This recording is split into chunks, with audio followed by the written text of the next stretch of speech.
એઆઈનો ઉપયોગ કરી કેશુબાપા આશીર્વાદ દેતા હોય એવા પણ વિડીયો બનેલા છે. નમસ્કાર સાથીઓ, જય કિસાન. દોસ્તો, હમણાં મેં થોડા સમય પહેલા આમ આદમી પાર્ટીની એક પ્રેસ કોન્ફરન્સ જોઈ, જેમાં કહેવામાં આવે છે કે આ રેકોર્ડિંગ રાજુ કરપડાનું છે. રાજુ કરપડા કોઈ સાથે વાત કરતા એમાં એમને કહ્યું ભાજપના નેતાઓ સાથે મારી વાત થઈ ગઈ છે. આખી પ્રેસ કોન્ફરન્સમાં સાબિત એ કરવાના પ્રયત્ન થતા કે રાજુ કરપડા ભાજપમાં જોડાશે. વિષય એ નથી કઈ પાર્ટીમાં જોડાય, એ તો હું મારી વિચારધારાથી જોડાઈ શકું, એના માટે હું સ્વતંત્ર છું. પણ વિષય એ છે કે રાજુ કરપડાને ખેડૂતોની વચ્ચે ખરાબ કેવી રીતે ચિતરવો એનું ષડયંત્ર છેલ્લી 48 કલાકથી ગાંધીનગરમાં થઈ રહ્યું હતું.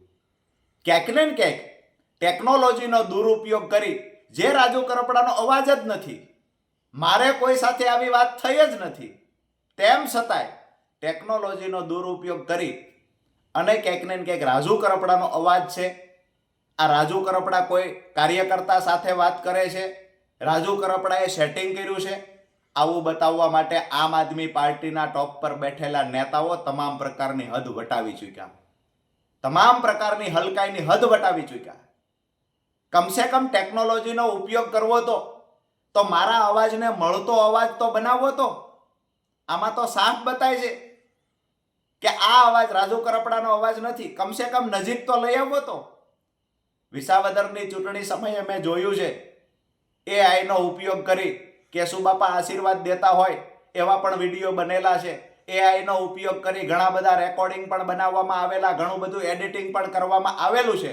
એવી જ રીતે આજે અહીંયા એઆઈનો ઉપયોગ કરીને કે અન્ય ટેકનોલોજીનો ઉપયોગ કરી આમ આદમી પાર્ટીના નેતાઓ, જેને ખરેખર રાજુ કરપડા ખટકે છે એવા નેતાઓ રાજુ કરપડાને ખરાબ ચિતરવા માટે થઈ અને ખોટા ઓડિયો બનાવી અને પ્રેસ કોન્ફરન્સો કરી રહ્યા છે.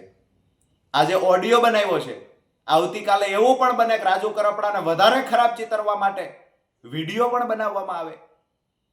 તો આવનાર સમયમાં ટેકનોલોજીનો દુરુપયોગ કરીને આમ આદમી પાર્ટીના નેતાઓ જે ખરેખર મને ખરાબ ચિતરવાના પ્રયત્ન કરી રહ્યા છે એની વિરુદ્ધમાં હું અત્યારે પોલીસ સ્ટેશન ફરિયાદ લખાવવા માટે જાઉં છું.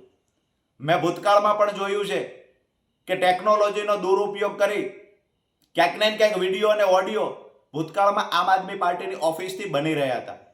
એમાં ટેકનોલોજીમાં કોણ માહેર છે એની પણ આવનાર સમયમાં ચર્ચા કરીશું.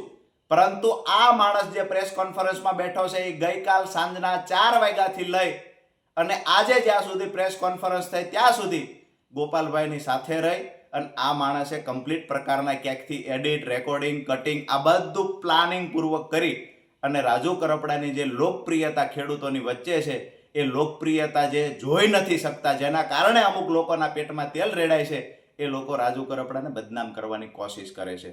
આવનાર સમયમાં જે પણ કાયદેસર કાર્યવાહી કરવાની થશે આવા લોકો સામે હું ચોક્કસથી કરીશ. આભાર.